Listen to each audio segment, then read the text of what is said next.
Nasagi, natumba, saka nagulungan ng pampasaherong bus. Yan po sinapit ng magkaangkas na mag-asawa sa San Fabian sa Pangasinan. Narito ang unang balita ni Joan Ponsoy ng RTV, Balitang Amyanan.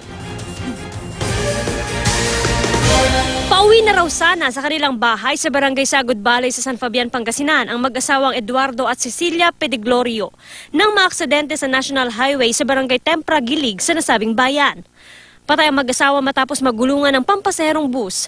Ayon sa pulisya, nakamotorsiklo noon ang mga biktima pero nasagi nila ang isang tricycle. Natumbang mag-asawa sa National Highway. Tiyempo namang paparating noon ang bus. The same direction sila and, habang medyo sumingit yata itong motor na at nasagi niya itong tricycle na sinusundan niya, kaya natumba sila yung mag-asawa na biktima. Hindi habang sumusunod din itong nagulungan niya, nadaanan niya. Ayon sa pulisya, napuruhan sa bahaging tiyan si Eduardo at sa balikat naman si Cecilia. Hindi makapaniwala ang mga kaanak ng mga biktima sa kanilang sinapit. Galing po sila sa Rabon po, nakipag-birthday.